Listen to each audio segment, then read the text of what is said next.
Atención, historiadores y curiosos del pasado.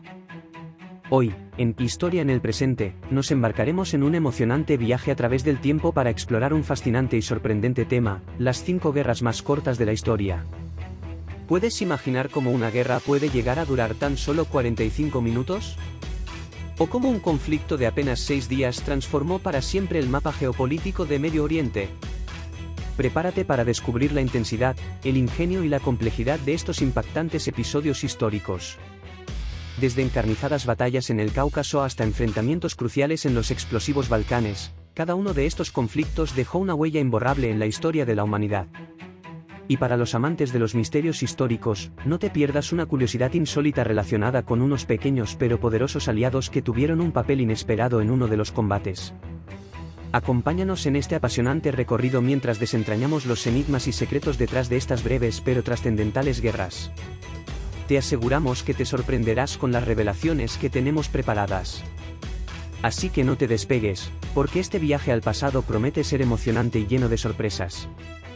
Suscríbete a nuestro canal para no perderte esta increíble experiencia histórica. ¿Estás listo para vivir la historia de una manera nunca antes vista? Vamos juntos a explorar estos apasionantes momentos del pasado en Historia en el Presente.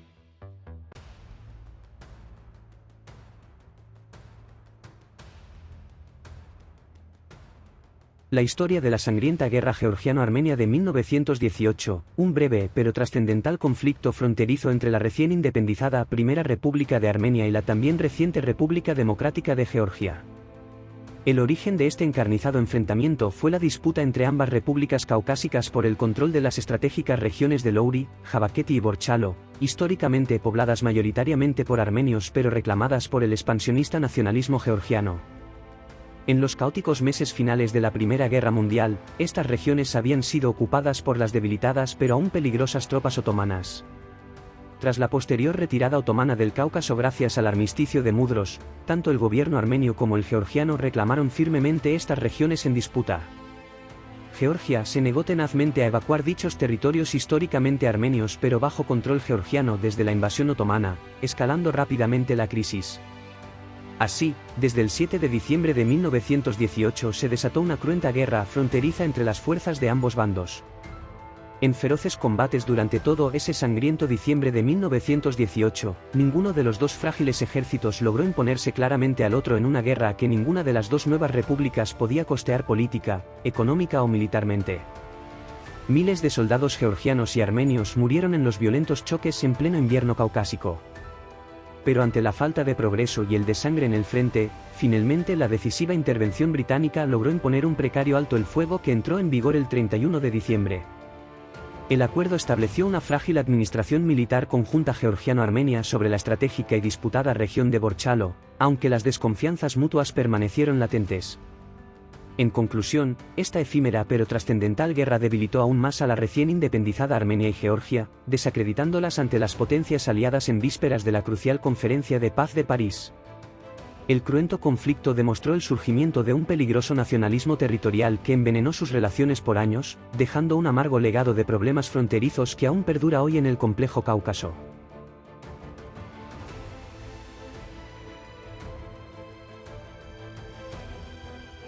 La historia de la crucial guerra serbo-búlgara de 1885, un breve pero intenso conflicto armado entre los recelosos vecinos Serbia y Bulgaria que transformó drásticamente el frágil equilibrio de poder en los explosivos Balcanes del siglo XIX.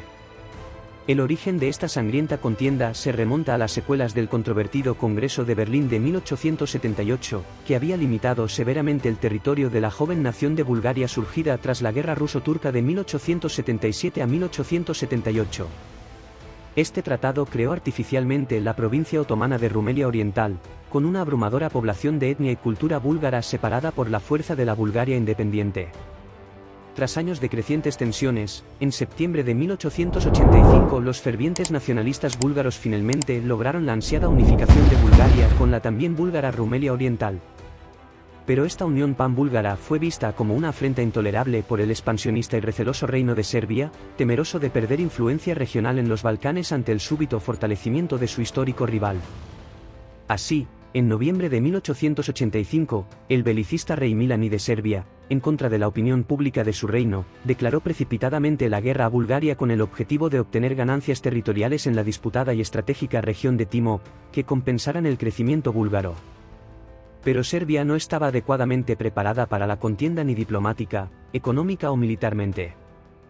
En la crucial batalla de Slivnica en noviembre de 1885, el joven ejército serbio fue completamente aniquilado por las experimentadas fuerzas búlgaras comandadas por el carismático príncipe Alejandro I de Bulgaria. Tras esta aplastante derrota, las victoriosas tropas búlgaras pasaron a la ofensiva, invadiendo y amenazando directamente el territorio serbio. Pero ante la determinante amenaza de intervención militar del poderoso imperio austrohúngaro en apoyo de su débil aliado Serbia, Bulgaria se vio forzada a aceptar un humillante armisticio, deteniendo su avance y cesión de territorios. El posterior Tratado de Bucarest de 1886 consolidó el inalterado statu quo territorial prebélico. Pero supuso una crucial validación del gran objetivo búlgaro, ya que las potencias finalmente reconocieron la controversial unificación de Bulgaria. La aplastante derrota en Slivnica debilitó permanentemente el prestigio de Serbia como potencia militar regional. En 1889 el humillado rey Milan I se vio forzado a abdicar, asumiendo el trono su hijo Alejandro y en medio de creciente inestabilidad. En claro contraste, Bulgaria emergió enormemente reforzada tras demostrar su formidable poderío militar. En conclusión, esta corta pero trascendental guerra alteró el delicado equilibrio de poder en los explosivos Balcanes del siglo XIX, sentando las bases para futuros y aún más violentos conflictos regionales. Su enorme impacto geopolítico resultó de inconmensurable magnitud histórica.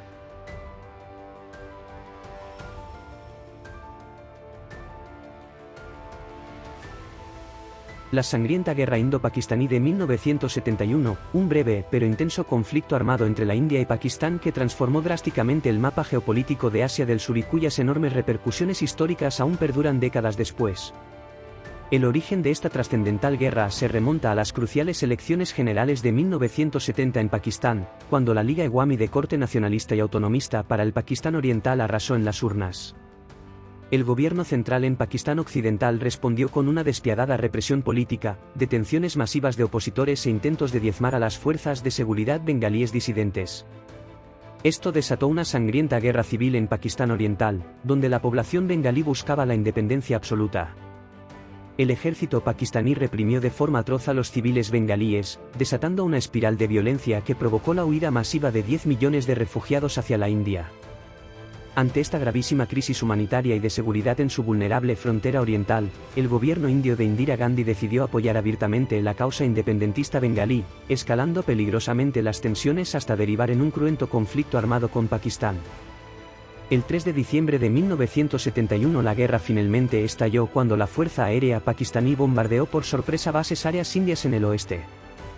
India respondió contundentemente con una invasión terrestre masiva de Pakistán Oriental junto a los feroces insurgentes del Mukti-Bahini. En ambos frentes oriental y occidental se desataron intensos y encarnizados combates tanto terrestres como aéreos entre los enconados enemigos. Pero en solo 13 días de devastadora guerra relámpago, la formidable maquinaria militar de la India arrasó y pulverizó completamente a las diezmadas fuerzas armadas de Pakistán, que se rindieron incondicionalmente en todos los frentes. De este modo, Pakistán Oriental finalmente logró su ansiada independencia tras una sangrienta guerra civil, naciendo la nueva nación de Bangladesh. Esta humillante derrota fue un durísimo golpe para Pakistán, debilitando severamente su integridad territorial, estabilidad política y orgullo militar de forma permanente. Además, la guerra tuvo un terrible costo humanitario, con masacres generalizadas contra minorías hindúes y la despiadada eliminación selectiva de la intelectualidad bengalí a manos del ejército pakistaní. El éxodo masivo de 10 millones de refugiados bengalíes hacia India fue la peor crisis humanitaria en el subcontinente desde la trágica separación de la India británica en 1947.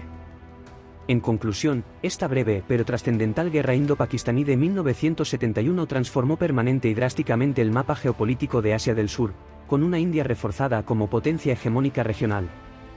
Sus profundas consecuencias históricas aún resuenan en la convulsionada región décadas después. Este intenso choque armado entre dos fieros rivales regionales cambió el curso de la historia del subcontinente para siempre, legando un impacto de enorme magnitud cuyas secuelas aún se sienten hoy en la volátil Asia del Sur.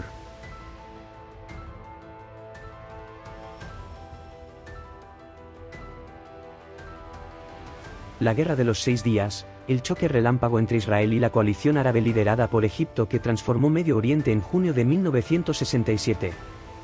Este conflicto, que duró apenas 6 días, alteró drásticamente el equilibrio de poder regional de forma permanente. El origen del conflicto se remonta a 1948, cuando se creó el Estado de Israel en parte de la Palestina que estaba bajo mandato británico.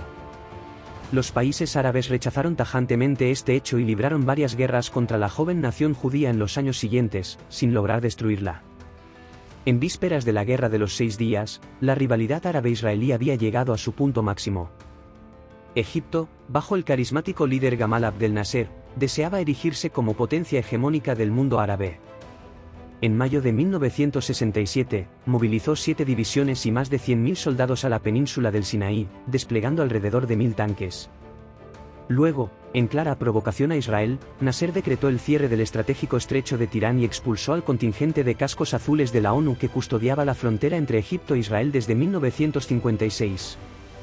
Ante semejante despliegue de fuerza, Israel respondió llamando a 70.000 reservistas y reforzando sus defensas. Pero no podía mantener esa situación de extrema tensión por mucho tiempo. El primer ministro Levi Eshkol buscó garantías concretas por parte de EU, su principal aliado, pero no las obtuvo. Temiendo un ataque devastador de las fuerzas árabes superior en número, Israel finalmente optó por atacar primero, en una arriesgada apuesta. Así, el 5 de junio de 1967, la aviación israelí puso en marcha la Operación Foco, bombardeando las bases aéreas de Egipto y destruyendo 286 de sus 420 aviones de combate, contra solo 19 pérdidas propias. Pocas horas después, 3 divisiones israelíes compuestas por 800 tanques y vehículos blindados invadieron la península del Sinaí, defendida por más de 900 carros egipcios y 7 divisiones de infantería fuertemente atrincheradas. Ese mismo día 5 de junio, tropas de Jordania y Siria, aliadas de Egipto, atacaron posiciones israelíes en Jerusalén y Galilea, abriendo así nuevos frentes bélicos. En los días siguientes tuvieron lugar feroces combates entre fuerzas acorazadas y de infantería en el Sinaí, Jerusalén, Cisjordania y los Altos del Golán. En el Sinaí, las divisiones israelíes rodearon y aniquilaron metódicamente a las divisiones egipcias mediante un envite en tenaza, conquistando toda la península en cuestión de días. En Jerusalén, los paracaidistas israelíes tomaron la histórica ciudad vieja, accediendo finalmente al sagrado Muro de los Lamentaciones. En el norte, Siria sufrió graves derrotas ante el arrollador empuje israelí en los Altos del Golán. Para el 10 de junio, Israel había conquistado militarmente el Sinaí, la Franja de Gaza, Cisjordania, Jerusalén Este y los Altos del Golán, sumando decenas de miles de kilómetros cuadrados a su territorio en menos de una semana. En el proceso, había destruido cientos de tanques y aviones de sus enemigos árabes. La aplastante victoria israelí fue completamente inesperada y resultó humillante para el mundo árabe. Este devastador choque relámpago catapultó a Israel como potencia militar indiscutible de la región. Pero también incrementó exponencialmente el resentimiento y la sed de revancha en la psiquis de los países árabes derrotados. A raíz de la guerra, comenzó una prolongada ocupación israelí de los territorios conquistados, dando paso al complejo y violento problema palestino actual. A 50 años del estallido de la Guerra de los 6 días, es claro que este breve pero intenso conflicto transformó totalmente el equilibrio de fuerzas y el destino de Medio Oriente para las décadas siguientes. Su profundo impacto geopolítico e histórico continúa vigente hasta nuestros días. La victoria relámpago de Israel en 1967 reescribió el mapa y cambió el curso de la historia regional para siempre. En síntesis, este choque entre Israel y la coalición árabe encabezada por Egipto alteró drásticamente el statu quo de Medio Oriente en solo 6 días de combates. Sus consecuencias geopolíticas siguen moldeando la realidad de la convulsionada región más de medio siglo después. Fue quizás el conflicto bélico más trascendental de la segunda mitad del siglo XX en términos de impacto histórico regional. Un hito fundamental para comprender el Medio Oriente contemporáneo.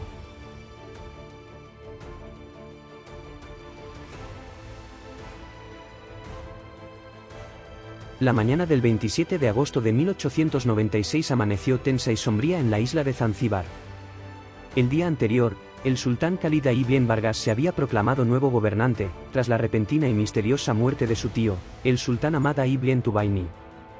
Pero los británicos, que ejercían un fuerte control sobre Zanzíbar, no reconocían la legitimidad de Khalid. Preferían a otro candidato, Ahmad ibn Mohamed, más favorable a sus intereses coloniales en el África Oriental. Así que enviaron un duro ultimátum al Palacio Real de Coral, situado a orillas del Océano Índico, exigiendo la rendición incondicional de Khalid antes de las 9 de la mañana o atacarían con toda la fuerza de la Royal Navy.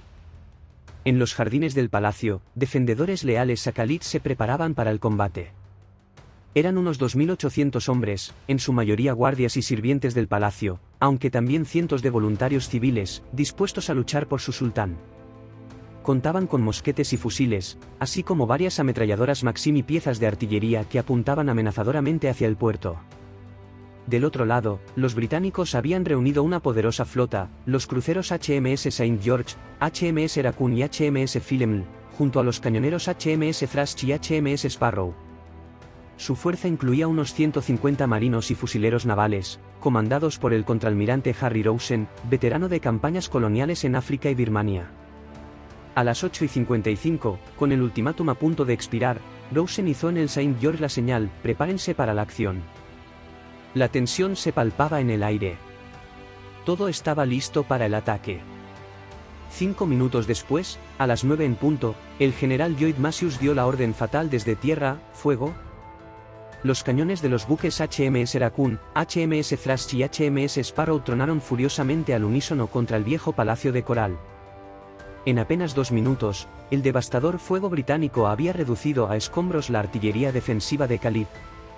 Pero los valerosos zanzibarianos no se rindieron. Desde el anticuado Glasgow, único buque de guerra del sultán, sus cañones escupieron fuego contra el acorazado St. George en un acto suicida de resistencia. Los precisos cañonazos del St. George no tardaron en enviar al Glasgow a pique. Acto seguido, los marinos británicos abrieron fuego contra 2 lanchas enemigas que osaron acercarse, hundiéndolas sin contemplaciones. Para las 9:15, con el Palacio Real convertido en una hoguera y el pabellón del sultán hecho jirones, la aplastante superioridad británica era incontestable. Sin embargo, en los jardines y salones del palacio aún resistían cientos de guardias y sirvientes leales a Khalid, disparando desesperadamente sus mosquetes contra el enemigo. No fue hasta aproximadamente las 9:40, cuando cesó definitivamente el fuego zanzibariano, que la Union Jack pudo ser izada sobre las humeantes ruinas del palacio. La guerra más corta de la historia, de apenas 38 minutos, había terminado. El saldo fue de 500 muertos del lado zanzibariano. Solo un marinero británico resultó herido levemente. El sultán Khalid, viendo la derrota total, logró huir y obtener asilo en el consulado alemán. Pero su efímero reinado de un día había llegado a su fin. Con Zanzíbar derrotada y humillada, los británicos colocaron rápidamente en el trono al dócil Ahmad ibn Mohammed, un títere dispuesto a acatar los dictados coloniales. El país quedó así firmemente bajo control del Imperio Británico. Esta curiosa pero devastadora guerra de menos de una hora selló el destino de Zanzíbar como nación soberana. El viejo Palacio de Coral, símbolo de su identidad, nunca volvería a ser el mismo tras los cañonazos británicos. Aunque breve, el enfrentamiento fue de una violencia extrema. Zanzíbar opuso una valerosa pero inútil resistencia ante la mayor potencia militar del mundo. Al final, la avasalladora fuerza del imperio prevaleció. El dominio colonial sobre África estaba asegurado. Y así llegamos al final de este fascinante viaje a través de Batallas Express, las 5 guerras más cortas de la historia. Hemos conocido episodios increíbles que dejaron una huella imborrable en la historia de la humanidad. Desde la encarnizada guerra georgiano-armenia de 1918, donde 2 jóvenes repúblicas lucharon por territorios estratégicos, hasta la trascendental guerra serbo-búlgara de 1885, que redefinió el poder en los Balcanes. La sangrienta guerra indo-pakistaní de 1971, que llevó a la independencia de Bangladesh y dejó profundas heridas en la región, y por supuesto, la histórica guerra de los 6 días de 1967, que transformó Medio Oriente en apenas 6 días de combate. Y cómo olvidar la insólita guerra anglo-zanzibariana de 1896, que duró tan solo 45 minutos, pero que selló el destino de Zanzíbar como nación soberana bajo el control del Imperio Británico. Cada una de estas batallas nos ha mostrado el poder y la complejidad de la historia, y cómo eventos cortos pueden tener repercusiones duraderas en el curso de los acontecimientos. Esperamos que hayas disfrutado este emocionante recorrido y hayas aprendido más sobre estos momentos clave de la historia mundial. Pero espera, la historia no termina aquí. Si te has quedado con ganas de más sorprendentes curiosidades históricas, te tenemos una recomendación especial. Te invitamos a explorar nuestro vídeo, El hombre lobo de Tenerife, la conmovedora historia de Petrus Gonsalvus. En este fascinante episodio, desvelaremos secretos y datos asombrosos sobre un personaje con características únicas que le hicieron pasar a los libros de historia, cuya vida y evolución fue única. Su lucha contra la adversidad y la forma en que desafió los estigmas sociales de su tiempo. Acompáñanos en este emotivo recorrido por la vida del hombre lobo de Tenerife, un hombre cuyo valor y humanidad trascendieron su apariencia única y lo convirtieron en una inspiración para generaciones futuras. No te lo puedes perder. Y recuerda, la historia nunca deja de sorprendernos, y estaremos aquí para seguir explorando juntos los fascinantes caminos del pasado. Gracias por acompañarnos en este viaje y nos vemos en nuestro próximo vídeo, donde seguiremos descubriendo más historias apasionantes del pasado. ¡Hasta pronto!